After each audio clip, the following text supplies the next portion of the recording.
El lunes 15 de junio de 2026, en el Mercedes-Benz Stadium de Atlanta, todo parecía seguir el guión clásico de una goleada anunciada. La selección de España, una de las grandes favoritas del torneo y acostumbrada a dominar a sus rivales, se enfrentaba al debutante absoluto de la Copa del Mundo, Cabo Verde. Poco antes, el torneo ya había dejado un precedente contundente, cuando Alemania aplastó a otro debutante, Curazao, por 7-1. Muchos esperaban que España hiciera exactamente lo mismo. Cabo Verde es un archipiélago formado por 10 islas volcánicas, situados a unos 500 kilómetros de la costa africana. Con una población cercana a los 530.000 habitantes, se convirtió en uno de los países con menor población en participar en la historia de los mundiales. Además, por superficie, fue el país más pequeño cuya selección disputó una Copa del Mundo. Su clasificación fue una auténtica epopeya nacional en el llamado Grupo de la Muerte. Los isleños terminaron por delante de Camerún, una selección con 8 participaciones mundialistas. Para el decisivo partido, como visitante ante Libia, el gobierno del país llegó incluso a alquilar un avión especial, invirtiendo una suma 6 veces superior al presupuesto anual de la Federación de Fútbol. Y finalmente, la victoria en casa frente a Suazilandia selló una clasificación histórica al Mundial, justo en el año en que Cabo Verde celebraba el 50 aniversario de su independencia. Sin embargo, el gran protagonista del partido en Atlanta no fue un sistema táctico, sino un solo hombre. Bajo los 3 palos apareció un guardameta de 40 años y 1,89 m de estatura, conocido por todos como Bosinha. Su historia era completamente opuesta a la de las superestrellas del fútbol moderno, ya que solo unos meses atrás seguía trabajando como electricista en el barrio donde creció. Incluso salió de su retiro deportivo únicamente para poder representar a su país en el torneo más importante del planeta. Y antes de continuar, bienvenidos a Historias del Fútbol. Les pido que se suscriban al canal, dejen su me gusta, compartan el video y escriban su opinión en los comentarios. Todo esto ayuda muchísimo al crecimiento del canal. Pero lo que ocurrió después hizo añicos cualquier análisis previo al encuentro. Lo que intuíamos al principio, que podía ser algo fácil, de trámite sencillo, de una goleada como la de Alemania con Curazao, lo que acabamos de ver es algo verdaderamente España histórico. monopolizó el balón con un 74% de posesión frente al 26% de Cabo Verde y completó 764 pases contra apenas 275 de su rival. La Roja movía el balón con paciencia, abría espacios y terminó realizando 23 disparos, 8 de ellos entre los 3 palos. Cabo Verde apenas respondió con 6 remates y solo 1 fue a portería. Sin embargo, cada vez que el gol español parecía inevitable, aparecía aquel electricista de 40 años sin club.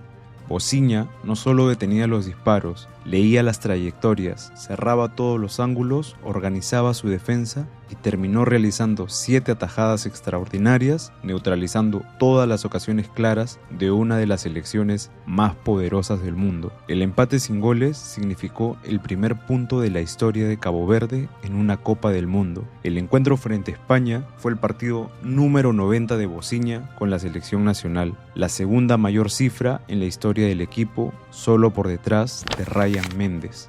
La plataforma estadística Flash Score calificó su actuación con un sobresaliente 8.8 y los organizadores lo eligieron con toda justicia como el mejor jugador del partido. El verdadero nombre del héroe de aquella noche frente a España es Yosimar José Évora Díaz, Bosinha. El 3 de junio de 1986, en la ciudad portuaria de Mindelo, en la isla São Vicente, nació Yosimar. Su padre, impresionado por el juego de la selección brasileña durante la Copa del Mundo de México 1986, decidió ponerle el nombre del lateral derecho brasileño Yosimar.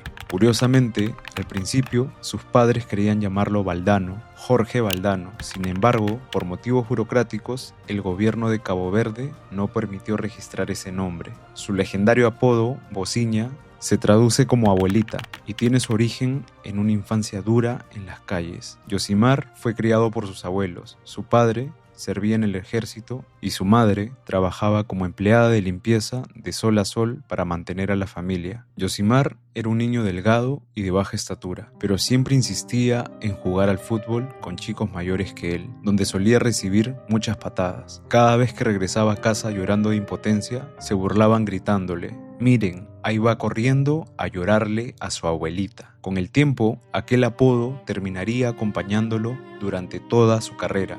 Ya como futbolista profesional, cuando se trasladó a jugar a Angola, coincidió en el equipo con otro jugador llamado Yosimar, y para evitar confusiones dentro del campo, fue el propio guardameta quien propuso que todos lo llamaran Bosinha. Su trayectoria profesional fue completamente distinta a la de las estrellas del fútbol moderno, formadas desde muy pequeñas en academias de élite. Bosinha es el ejemplo perfecto de un auténtico trotamundos del fútbol, un jugador que construyó su carrera lejos de los reflectores, de los contratos millonarios y de la Champions League. Durante 13 años defendió de manera ininterrumpida los colores de la selección de Cabo Verde, mientras cambiaba constantemente de club. Comenzó su carrera en los equipos locales Batuque y Mindelense. Pasó por los campeonatos de Angola y Moldavia, donde defendió los colores de Progreso y Zimbru. También jugó en Portugal con Gil Vicente Chávez, en Chipre con el AEL, y más tarde continuó su carrera en otros clubes europeos. Es la historia de un futbolista acostumbrado a demostrar constantemente su valor, adaptarse a nuevos países y sobrevivir en ligas donde los grandes presupuestos simplemente no existen. Esto, acumulado de años de experiencia y fortaleza mental, le permitió no quebrarse bajo la enorme presión del partido contra el campeón de Europa. Cuando sonó el pitido final que confirmó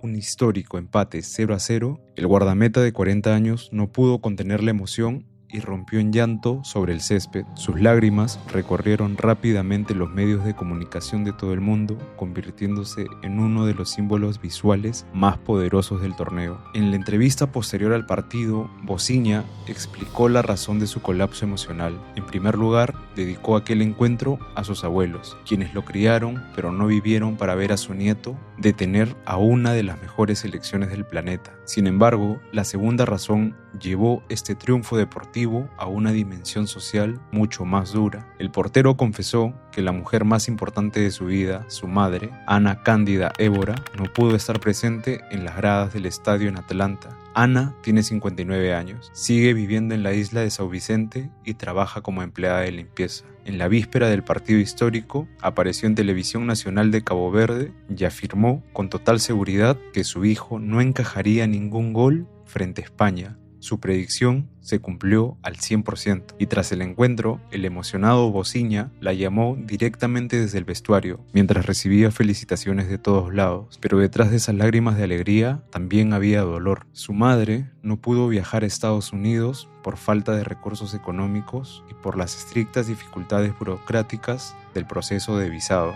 La ausencia de la madre en las gradas de Atlanta no fue resultado de falta de amor, sino de obstáculos financieros y administrativos. Los ciudadanos de Cabo Verde están incluidos en la lista de países para los que el proceso de visado de Estados Unidos es especialmente complejo. Según normas introducidas durante la administración de Trump, los solicitantes debían depositar una fianza de más de $15,000 simplemente para iniciar el trámite de una visa de turismo. El impacto fue tan grande que la historia llegó hasta los más altos niveles de la política estadounidense. La familia del futbolista fue contactada por representantes del Departamento de Estados Unidos y los funcionarios estadounidenses explicaron que para los familiares directos de los jugadores del Mundial no se requiere el depósito. La institución tomó el caso bajo su control directo para ayudar a la familia lo antes posible. Incluso, varios congresistas se sumaron a la resolución del problema. El líder demócrata, Hakeem Jeffries, declaró públicamente que había hablado del tema con el secretario de Estado, Marco Rubio, pidiendo al Departamento de Estado que hiciera todo lo posible para que la madre de Bosinha pudiera ver el próximo partido de su hijo en vivo y en directo, y la maquinaria política se puso en marcha en favor del fútbol. Ana Évora viajó a la capital de Cabo Verde, Praia, para obtener su pasaporte y la visa estadounidense en la Embajada de Estados Unidos. Después tomó inmediatamente un vuelo transatlántico y la historia de Bosinha es mucho más que un simple relato de un empate inesperado en la fase de grupos. Es la prueba de que a veces el reconocimiento llega después de décadas de trabajo en la sombra. y una sola noche mágica puede borrar años de sacrificio, y posiblemente el mundo del fútbol todavía escuchará el apellido Évora. El hermano menor de Bociña, Derson, de 25 años, también es portero profesional y juega en la primera división del fútbol de Cabo Verde, pero por ahora todas las miradas están puestas en el guardameta de 40 años sin contrato, que demostró que los milagros existen cuando se cree de verdad en ellos.